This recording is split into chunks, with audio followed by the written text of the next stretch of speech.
Thank you. Okay. It says this meeting's being recorded. So thanks for that. It's working. Um, so yes, the book part of this presentation is because when I came back from the road trip that was just described, about a year later, I started thinking there's some stories in that. I also started thinking that I'm thinking about Canada. It's a travel book. It's not just a knitting book, it's a travel book. And traveling across the country gave me the opportunity to think of Canada in a different way, but just think, just think about what was happening and how it occurred to me, my country, as I got to go across it. So this book, Unravelling Canada, came from that rethink of the knitting tour. I didn't actually do the knitting tour as a book um, potential. In fact, when I came back from the, you'll know when you come on the tour with me that when I got home, I was just over it, tired, done. The book idea actually didn't come for about a year later, and I think Tex was pretty central to that too, because we, of course, did a lot of talking about the trip. Tex, do you want to just introduce yourself? I can do that. So I was the one who did the driving, and I booked the hotels and got us to all of these various locations and unpacked and packed up the books, the kits, and collected your money if you happened to buy a book from us, which meant we got to have dinner that night, which was great. And we appreciated all of the sales. We had a great trip across the country, and Peggy, you Sylvia, have to put this recipe book away. Sylvia, Sylvia will share with you the road and the trip and the stories. So the other thing that Tex did was he took all these pictures. So footnote, photos by Tex.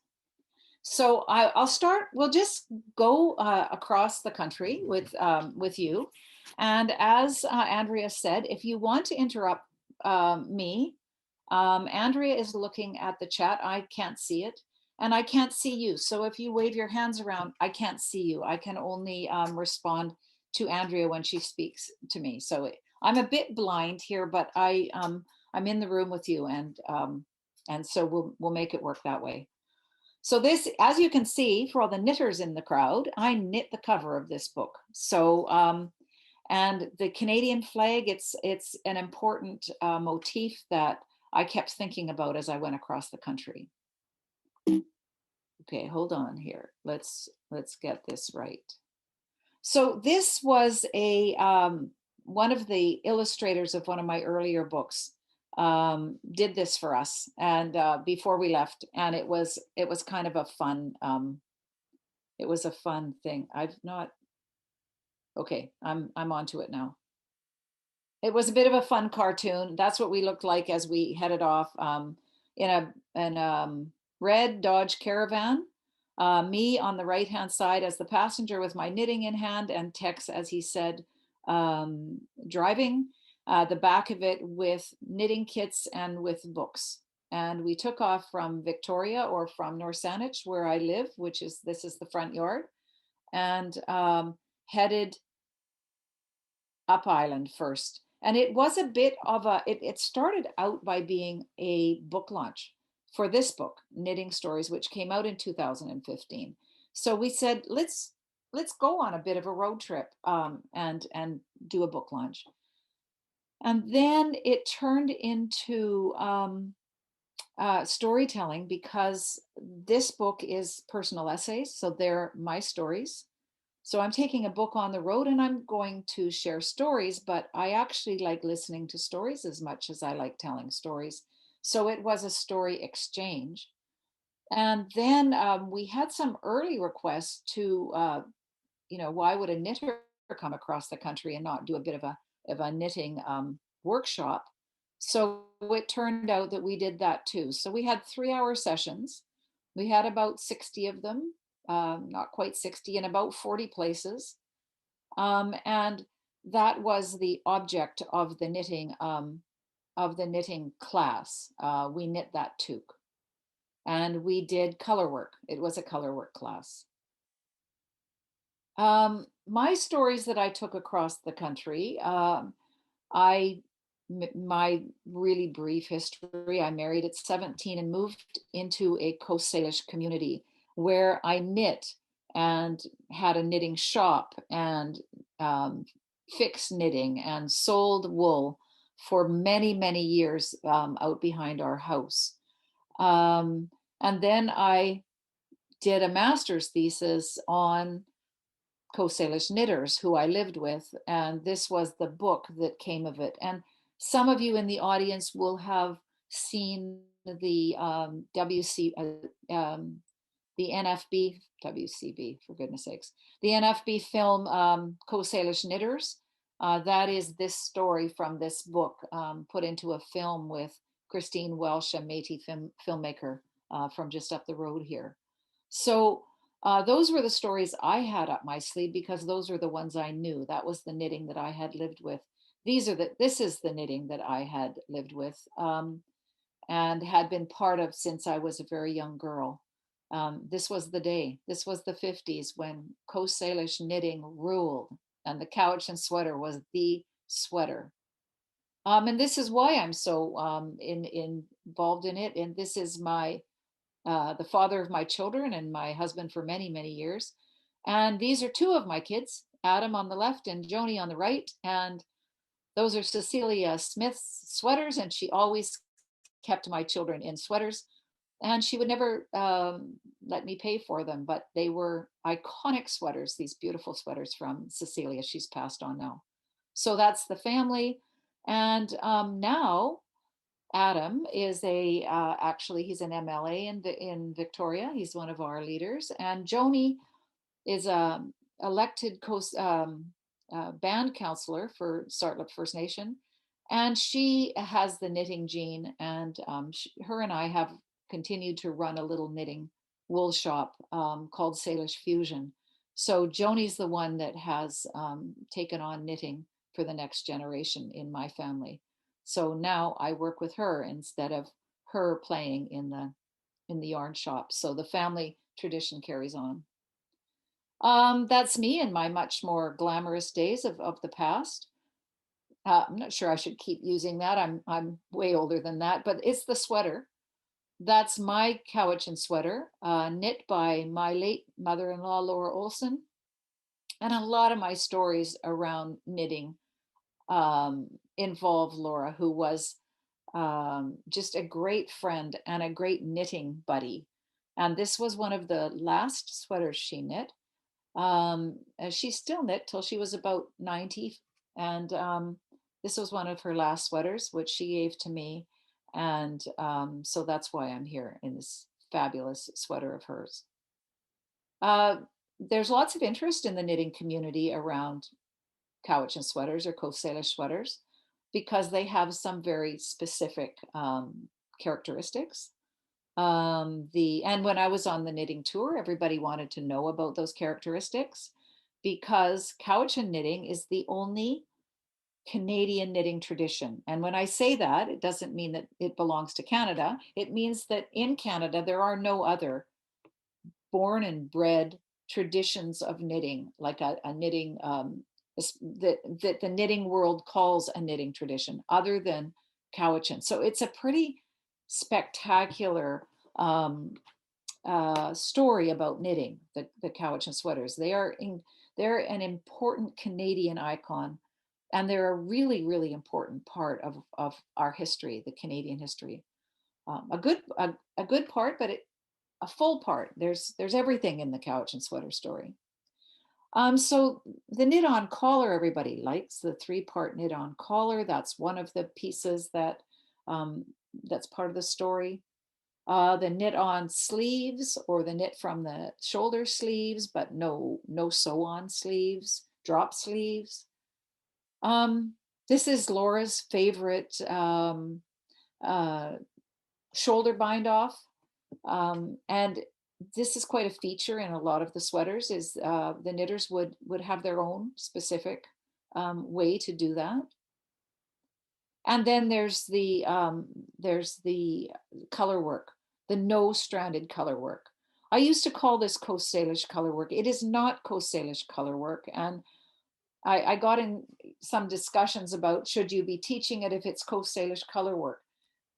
It didn't start with the Coast Salish and it doesn't end with the Coast Salish, but it is the one that the Coast Salish used. And for that reason, it is of interest to this sweater story. And it has no strands at all.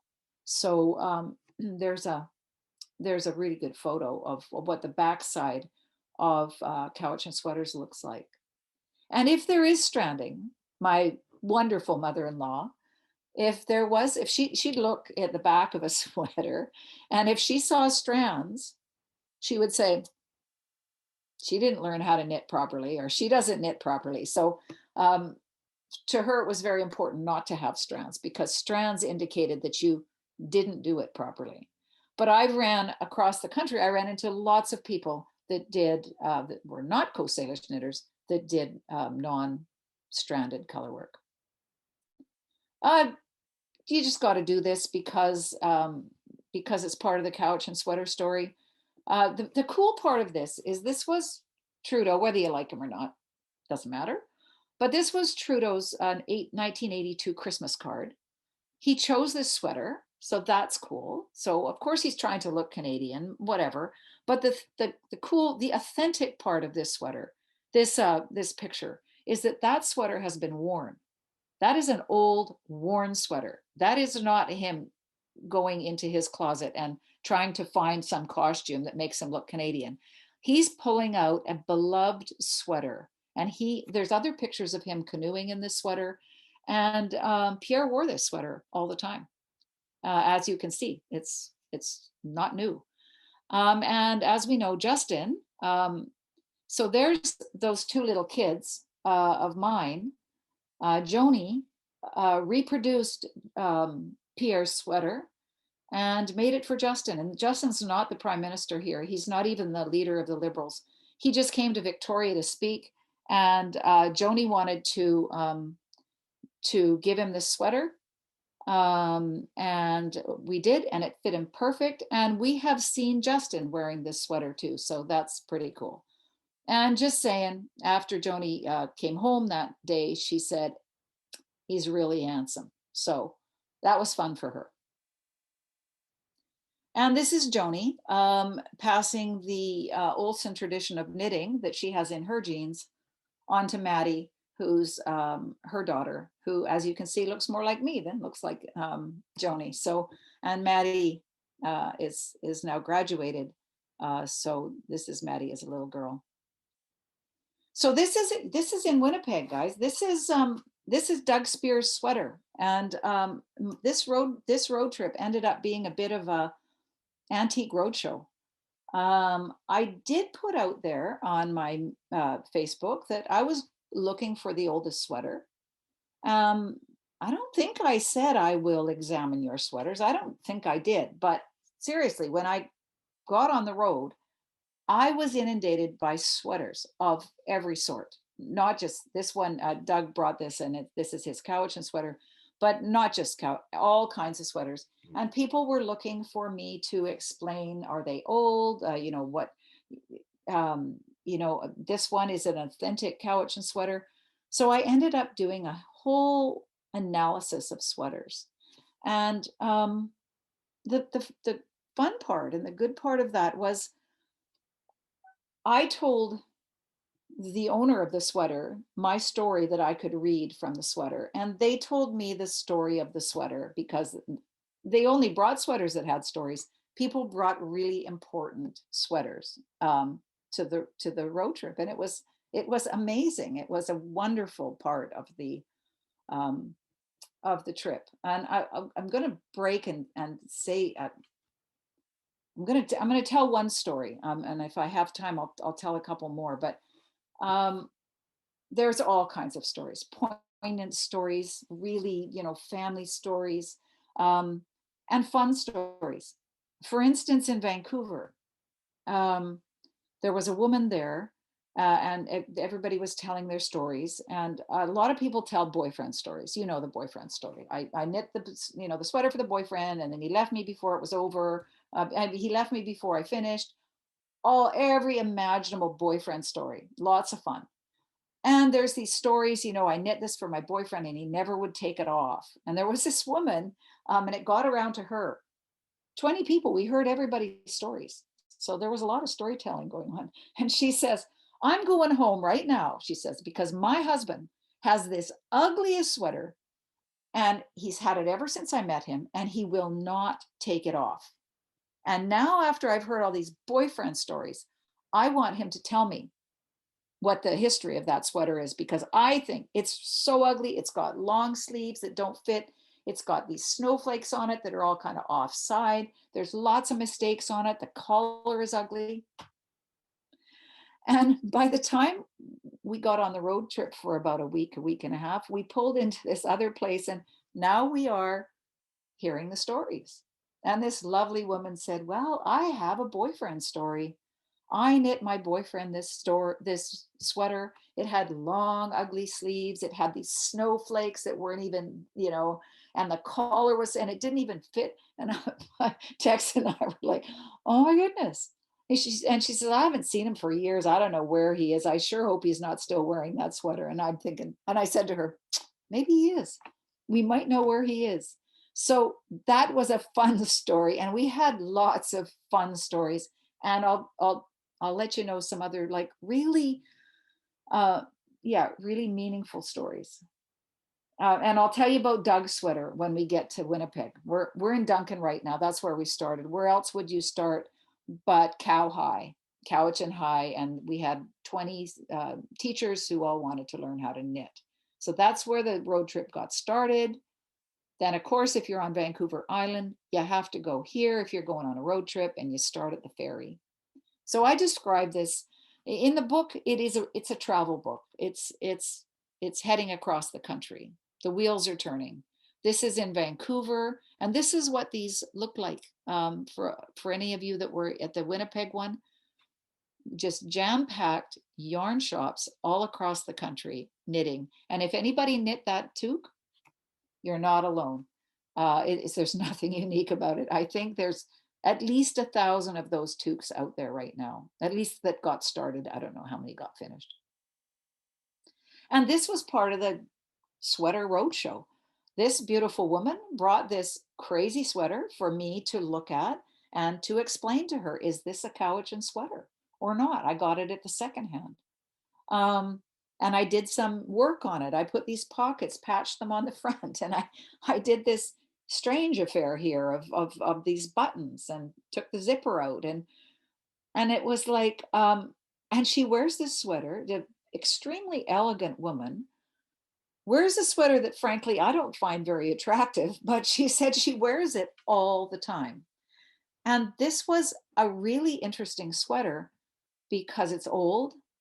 It's knit exactly like a Cowichan sweater, but it's knit out of white buffalo yarn. So this is why this became such an interesting thing, analyzing people's sweaters, because this is there's a story behind how this sweater was knit. Whoops. This was Vancouver. This was where the woman with the sweater, the boyfriend sweater, is just right in front of you here. We headed off. So how did we do this? My publisher at the time, not the one for the Unravelling Canada book, but my publisher at the time, just put it out there to yarn shops, sent an email and said, do you want us to come? And it just snowballed. It snowballed. And there was way more stops that we could have made than that we did make. This is Vernon on Okanagan Lake, another room full of knitters. Beautiful location. Everybody's sitting around. There's lots to be said for how wonderful this was to be able to do it. This is Kelowna. So you go from Vernon to Kelowna, 2 more workshops here inside the Kelowna, same thing, just stuffed in the back, 12, 15, 20 people, as many as they could fit into their little shop. And like I said, Tex was everything. Tex made it happen. Tex used to be a rock star, right? He's the leader of the rock band in the 60s and 70s, when he used to be a rock singer. And I asked him, do you want to go on a road trip? And he said, well, I've actually always wanted to sort of get the band, don't they all, get the band together and go back on the road. And I said, okay, well, how about a knitting road trip? It turns out, we laugh about it now, but I really do believe that he met more of his age women groupies at knitting workshops than he ever would have if he'd got his old band together, because I think it was actually kind of the same demographic. So here we are. My publisher at that time was in Winlaw, and we got there. We had already sold out our books and got some more and carried on. So for all the knitters in the crowd, the women of the Slocan have, if you can believe it, this is everybody's dream that's on this call. They bought this old schoolhouse and they own it. The knitters and the other yarn workers in the Slocan own this little building, and it is the most exquisite building. And there it is. So we met in some really wonderful locations. And that's in Nelson. So we filled up the Slocan a couple of times, and then into the Nelson yarn shop.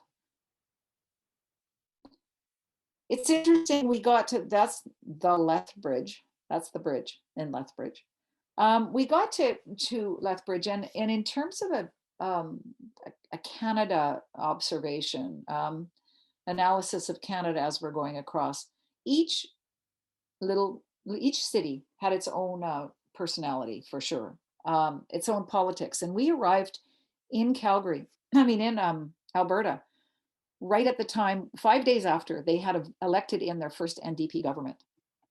And when we got to Lethbridge, they were livid. And so around the tables, we filled this up a couple of times. Around the tables were people that were just, so we weren't just talking knitting, we were talking politics here, because Lethbridge was not happy.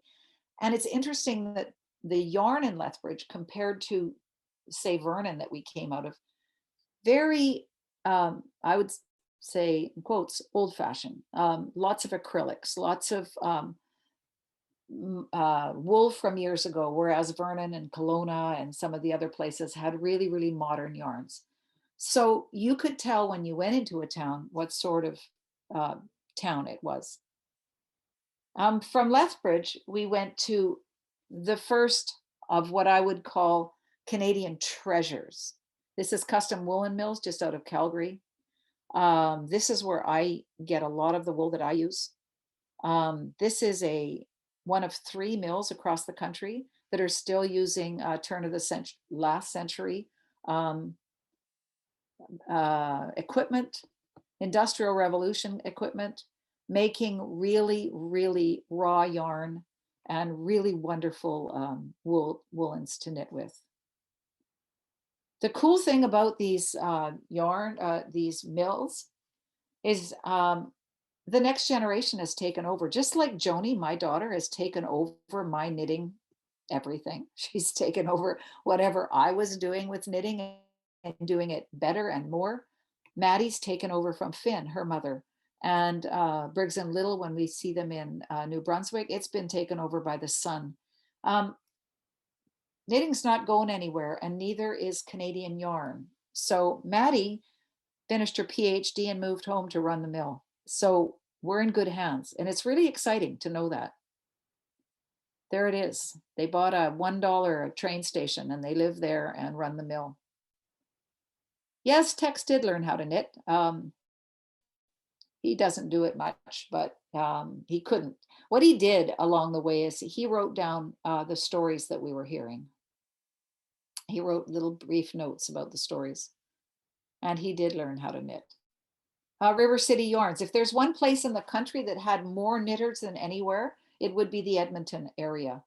We probably did 8 workshops in Wetaskiwin, Camrose, 4 or 5 in Edmonton itself. There is a lot of knitters in that area. And we really did follow the politics of that moment, because when we got to Edmonton, they said, yeah, because when we were in Lethbridge, they said, how did that ever happen? And when we got to Edmonton, they said, this is how it happened. So we got to kind of get the sense of the province as well. It was kind of fun. Fabulous wool shop there. Saskatchewan, there's more knitters than we visited, but we only went to one shop in Saskatoon while we were in Saskatchewan. And it's when you're driving across the country, it's pretty quick to get through Saskatchewan. And there you are. Winnipeg's really important to me in terms of this country. I'm a historian. I have, as you know, married into the Indigenous world. So I lived on a reserve for 35 years. When I look out my window, I never was too nuts about Canada. I really wasn't. You can't live there and look out and say, oh, this is the best country in the world. You can't, because from your vantage point, your kitchen, it doesn't look like that. And so the Indigenous roots of Canada, to me, I always believe, and more now than ever, but I wrote this long before what has just come up with the children in residential schools. Residential schools were a story in our family forever. My ex-husband is a generational survivor and a survivor of day school. It is our family. It actually destroyed my family. So so I was never one that thought, put a Canadian flag on your knapsack and travel around and you're just the good guys. Canada never looked like the good guys to me. And so this is why a trip across Canada gave me lots to think about. And when you read the book, I have lots and lots of observations of my country that I've always been a bit ambivalent about. And Winnipeg, as you all know, because that's where you're from, is the heart and soul of Canada. Some people might think it's Ontario. Other people might think that it's Quebec. But the revolution in Canada was in just out of Winnipeg. It was in Manitoba. And the entire nation of the Métis people was spawned in your area. And there is so much about Winnipeg that's important. So I was really excited to come to Winnipeg and to spend some time looking around and thinking and feeling I've worked there before, but I wanted to spend some time there. So Doug Spears, he's yours. He's your personality. He brought his sweater and wanted me to give him an analysis of his sweater. And it was actually kind of fun because he thought it was going to be a really important sweater. And the thing that I thought was so important about his sweater, he hadn't thought about, but it was made with natural yarn. So most of it was made with natural. It wasn't really a finely knit sweater. It was a rookie who knit it. So it wasn't a great sweater. But it used dyed yarn, which was an interesting kind of aside, because I remember I could kind of date the sweater almost exactly to when they started importing a dyed black yarn, because it was starting to get hard around the area for knitters to find the dark wool. The white and the gray wool were easy, but the dark wool was tough. So we had lots of fun with Doug. And as you heard, he wrote a very fun article in the Winnipeg paper. And here we are at the fabulous woman who And I don't know whether it's whether it's the one who's on here or not, who's organized that organized our trip to Winnipeg, said, I want you to see both sides of Winnipeg. We had that first workshop in McNally, and we had the other one here at this gallery on Main Street. And I was very thankful for that, because that was the kind of analysis and observation of the city that I was looking for.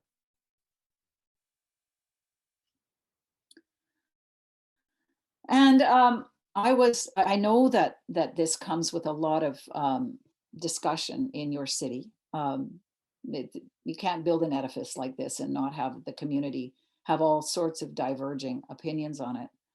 But I was pretty stunned by it. I was incredibly moved by what was inside this museum. It was pretty cool that they used woolwork to open it up in terms of working for human rights, that we should have a knit bombed tree. And I was pretty moved by this walkway. I walked it 3 or 4 times, and it was pretty astounding and moving.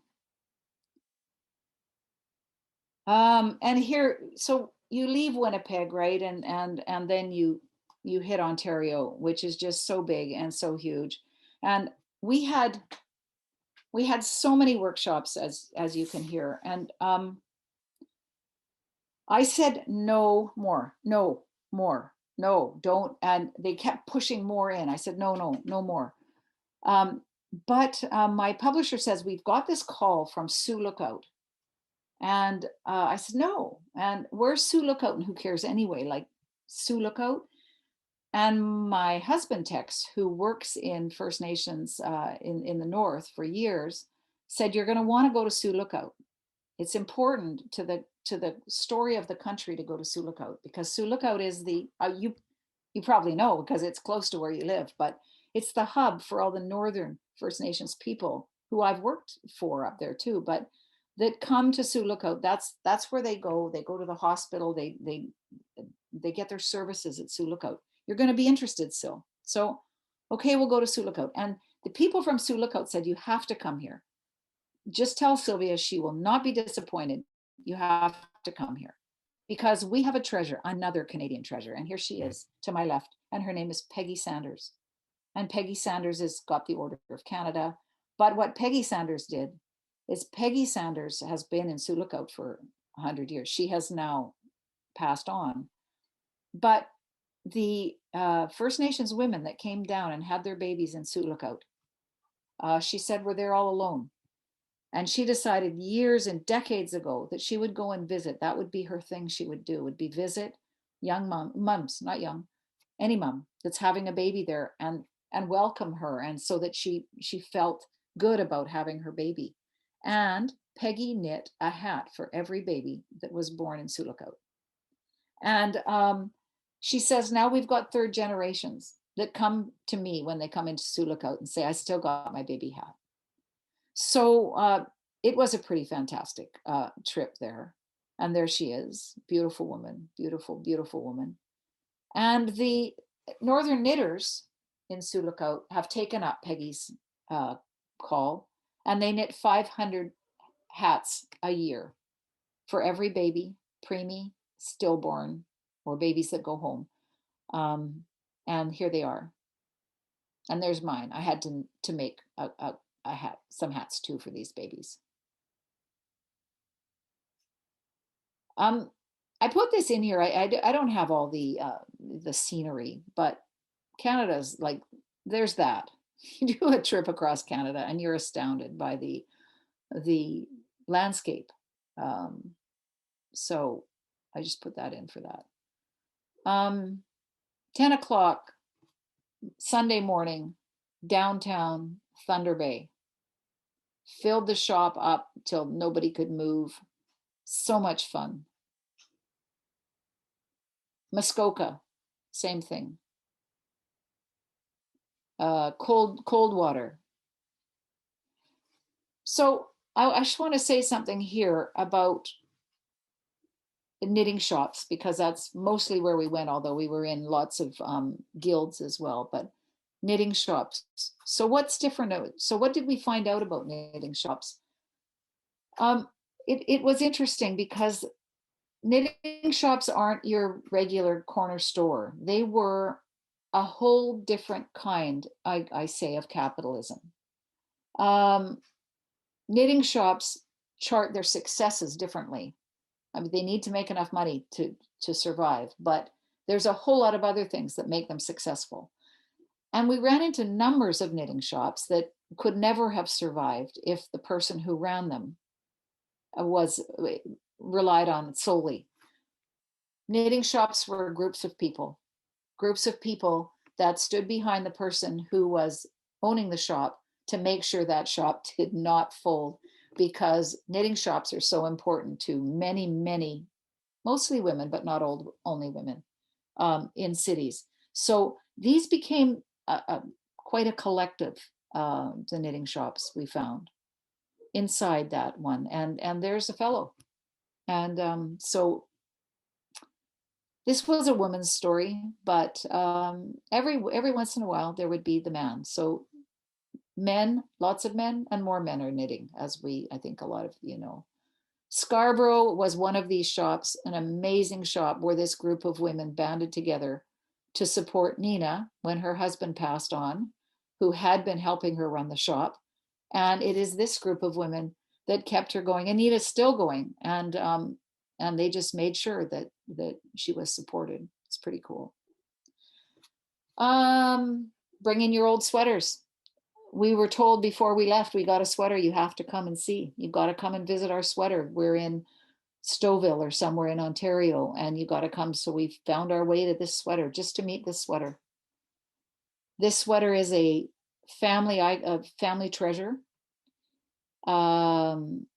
This is starting to qualify for the oldest sweater that we saw on the road, because this sweater was the only thing that survived this man's internment as a Japanese Canadian. He had a sweater on and he lost everything else. So the family has saved his sweater, and this sweater would have come from the early 40s, but earlier than that, because the story was it was already old by the time he went. And so this was an amazing sweater and an amazing story.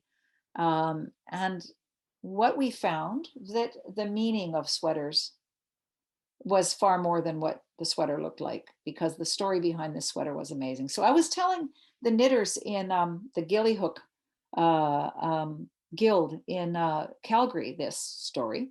We're going to go meet the sweater. It's going to be great. And it's from a fellow that was, what I just told you. And this woman said, wait a minute, I just got to go phone my husband. So 15, 20 minutes later, this sweater arrived. And she says, this is she was a young woman. This is my grandfather's sweater. This was the only thing that survived. He was a Japanese Canadian. And he wore this sweater. He had this sweater on when he was taken to the intern camps. Amazing. And she said this sweater, and I think it is older than the other sweater, it had already been, she says, our family was so poor. My grandmother had already done a hatch stitch across the shoulders, because it had already been worn bare, because he bought this sweater secondhand. So maybe the early 30s, this sweater. And the same story as the other sweater. Vying for the oldest sweater is this one that we met in Nova Scotia. She bought this in the early 60s at a secondhand, and she said it was completely threadbare in many spots. So it had to be about the 30s as well. It looks like a 30s sweater. Another Canadian icon, I don't know whether you know this, but we have Paula Lishman, who was a New York model and fashion designer. And this piece that I have on here, I bought it on the road when we went to see Paula. I had to see her because of her knitting. And this is knit, but with a beaver. This is Canadian beaver. trapped by Northern Anishinaabe trappers. So there's a whole story there if you want to find it. Another Canadian icon, wasn't so impressive. Oh my gosh, it's kind of like it just doesn't have Canadiana in here. It has a whole lot of imported stuff. But we went there. We're in Quebec. No, we're in Ottawa. Wabi Sabi was in Ottawa. It's closed down since then. This is Montreal in a little mall. I brought a whole bunch of show and tell, so everybody dressed themselves up. Very, very cool little gathering. English speakers in Quebec City.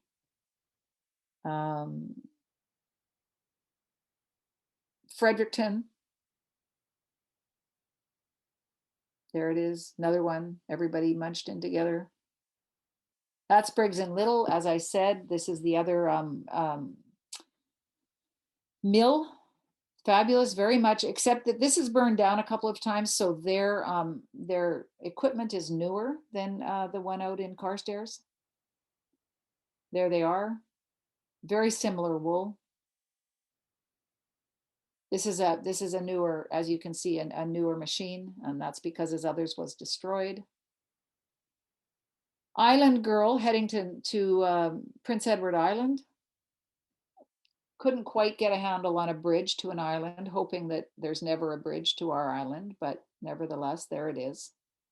And this is the third yarn wool mill in Prince Edward Island, McCausland's, and it makes really famous blankets. Very similar. This one still has the really old machines and produces very similar yarn. It almost makes sense that in Prince Edward Island, we would have a knitting workshop in somebody's kitchen or dining room with wool. I mean, not wool, bread making. It was a beautiful little group. People brought all sorts of things with all sorts of questions. What's the relationship between Coast Salish knitting and Fair Isle knitting? If we want to ask some of those questions, I can answer them, but it was very cool because people would bring me different things. This is a woman who thought she would bring the smallest sweater. And I think it was the smallest one we saw to date anyway. And the fourth, this is not a mill. They make mills. They make mini mills, and this is also in Prince Edward Island, which is a really important yarn making facility in Canada. There I am, much happier, getting on a ferry to go off the island. If there is one yarn shop in the country that is the most beautiful yarn shop in the country, it has to go to Gaspereau Valley, just out of Wolfville in Nova Scotia. Unbelievable old farm in just a bucolic meadow. Oh my gosh, it was beautiful. And there's our bearer of the old sweater. Halifax. Tiny little group. She phoned and said, I don't have a wool shop. This is Shelburne, Ontario. We don't have a wool shop. We have an art shop, but we have a bunch of knitters. Will you come?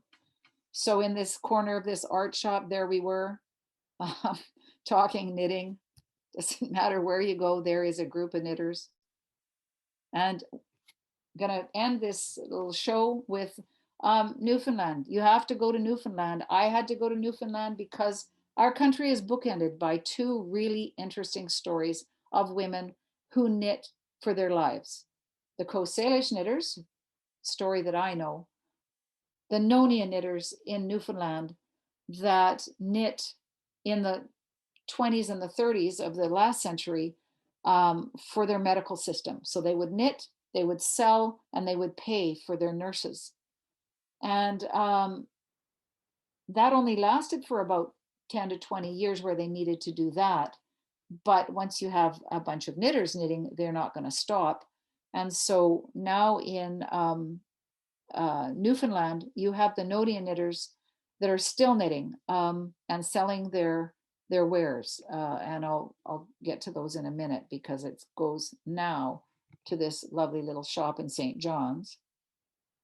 And the owner to the left, and my niece who surprised me to the right. So I came from Victoria, and there she was knitting in Newfoundland, and I didn't expect to see her there, but that was kind of cool. This is Nonia, and they're still sending yarn out to the outports. Old, really old women are still knitting and sending their knitting back to Nonia, and Nonia is still selling it for them.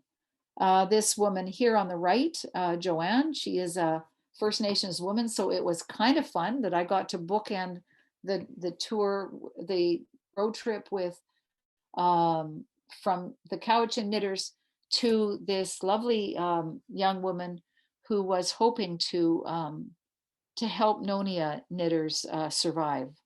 It's going to be a challenge because they are so old, but she took us, oh my gosh, she took us all over the place to meet these very aged women who had been knitting since they were girls and who had been knitting for Nonia. And they maybe were in a little town of say 20, and they got all dressed up ready for us to come and talk knitting. And everybody wanted to talk knitting. It was tons of fun. They brought me their knitting and they wanted to see my knitting. I just put this in because this is up in Hay River. I've done some knitting tours up there too. Where am I now? Knitting, still knitting. This is my son. He's a MLA, like I said, in Victoria. He wanted a fancy sweater, so I knit him a fancy sweater. Some of my patterns. We like to felt. My daughter has a business. It's going to open up again soon. It's called Salish Fusion. We like to felt our knitting. So we do a lot of things that look like this, or like that, or like that. My beautiful granddaughter when she was younger. I'm into knitting rugs right now, carpets. This has also been felted. There's another one. And pillows. For the last 6 or 8 months, I've been knitting things that go in your house rather than what you wear. This is going to go on somebody's wall, and under it is a huge carpet that I just finished knitting. Some of my knitting books. My last knitting book was my dear friends, Nika and her mother, Odie. And that's it. That is it. I'm going to stop sharing right now. And I'm up for if anybody wants to make a comment or a question or.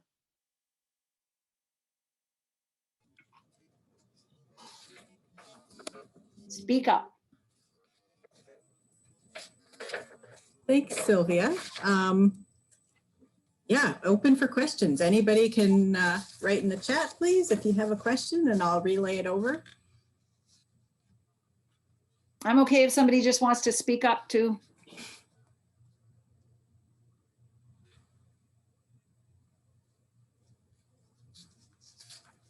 Okay, hi, it's Fran. It was great stories.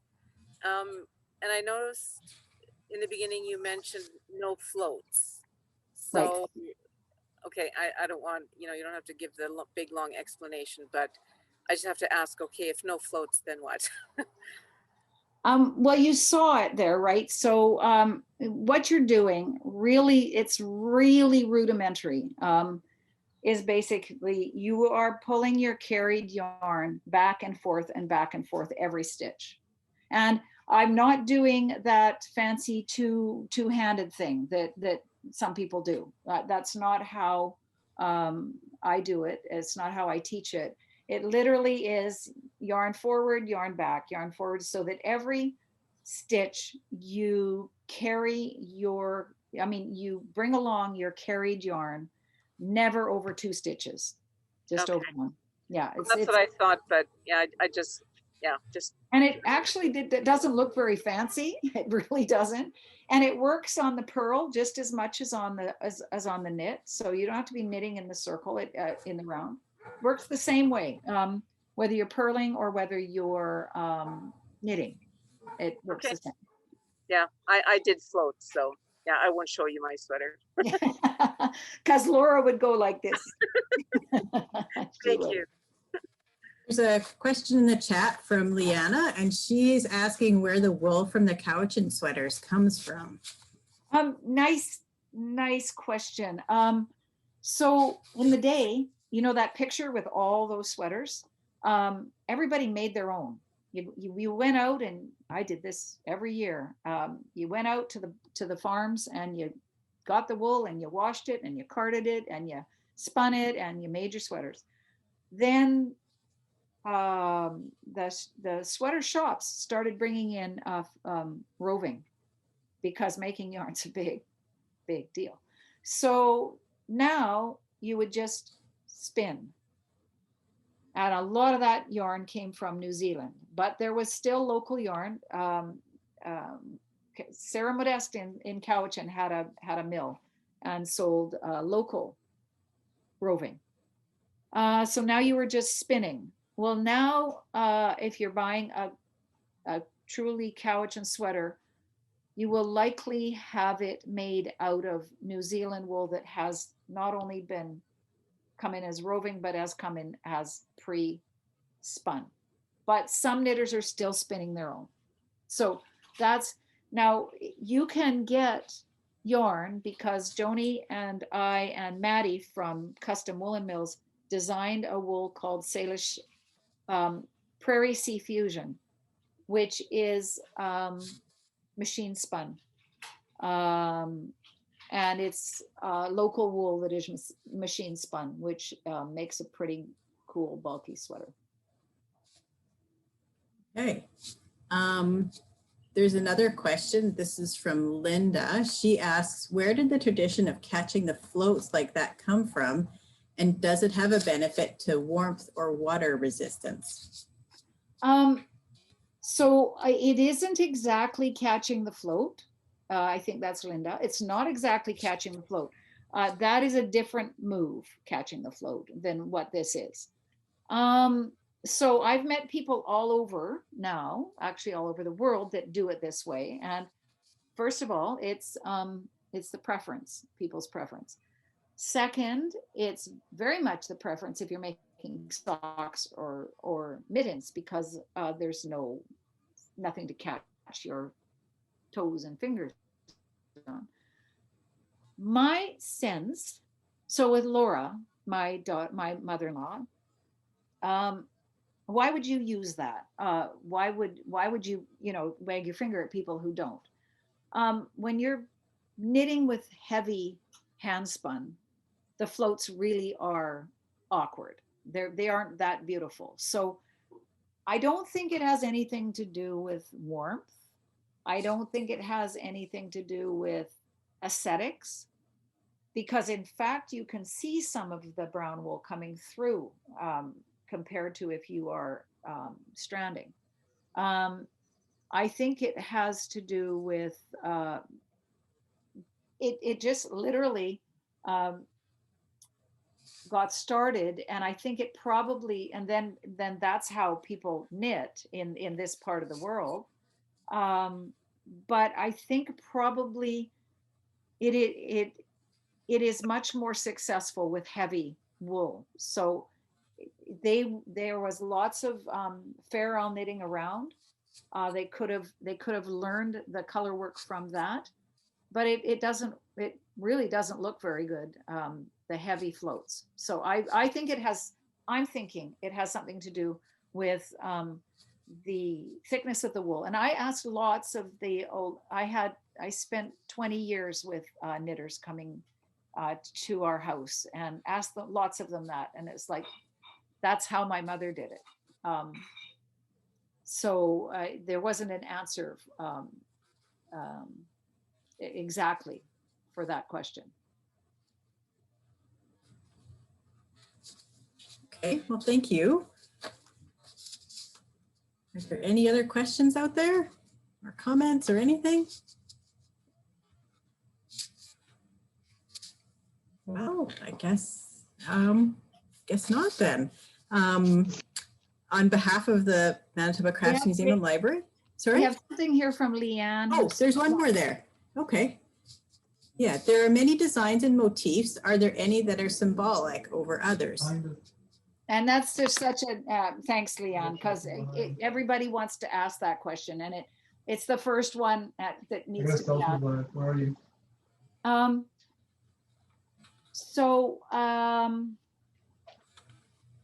Geometric designs are international. They are everywhere. Coast Salish women have been putting geometric designs on their baskets forever. Italians have been putting geometric designs in their mosaics forever. And when you go to Ireland, you will find geometric designs in their ancient artwork, as you will find them in the Chinese. So the thing, a friend of mine wrote a book about that says, for 60,000 years, humans have been putting geometric designs starting with the walls of their caves. So first of all, the big and the grand and the forever, geometric designs have been something that humans have loved forever, and humans all across the world. Now the designs on couch and sweaters come from everywhere. They come now. If you ask Laura, I'm going to use her always, because she would say, why did I use that pattern? Because I like it. Because I like the way it looks. And there is a whole element of meaning to things, and there's a whole element of beauty to things. And so some families would use certain designs. Everybody would shift the design up a little bit, just so that you're not bored. So there was little bits and pieces on these, but I don't have anything here. I'm not in my studio right now, but there's a little pattern that looks like this. And I call it a wave. Almost everybody calls it a wave, but May Sam, who's on that Yetsa sweater, she calls that a cockle. So the cool thing about designs is they're interpretive, and the people who knit them see them as something meaningful to them. And one design can be like a chevron, well, that's an arrow, or that's a mountain. No, it can be it's interpreted by the knitter. And very much when I used to buy and sell sweaters for years and years and years, the knitters would call their patterns what it meant to them. Not an overarching meaning to any one geometric design. All right. There's a couple more. One is just a quick question. Marilyn is asking where the store is that you and your daughter own. It's in the ether right now because she tore it down. And right now she is just getting ready to start building it again. And it's in Sartlip First Nation, which is just out of Victoria, BC. It will be online, but Salish Fusion is the name of it. And it is on hold until she gets her mortgage in place and builds it. And that's the intention of that is that she's going to start building it this fall.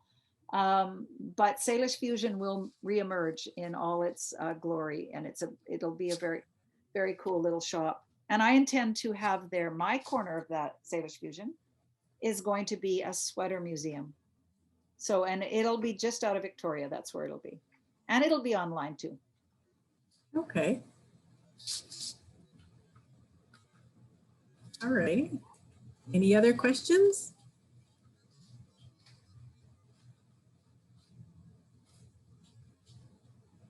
Well, I'll say a few words then, just to close it all up.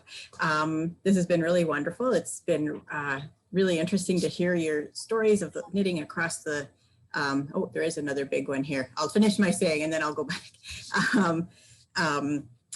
it was really just, I found it really interesting. There's stories of family that run through them all. There's stories of community and just the importance of sweaters and garments and knitting and working at the Manitoba Crafts Museum and Library. I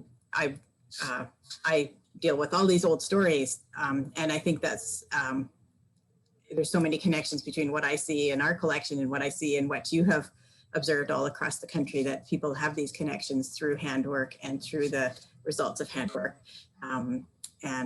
Yeah, I just found that's what I really took away from it from personally.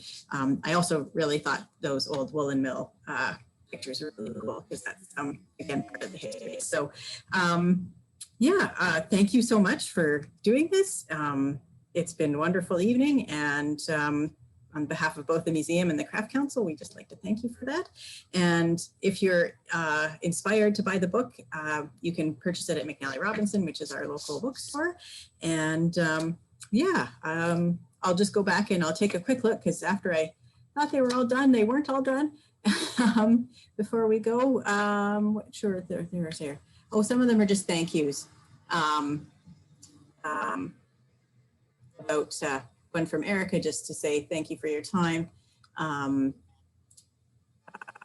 PhD on reserve, housing inspired, a master's thesis, and then just some more thank yous here.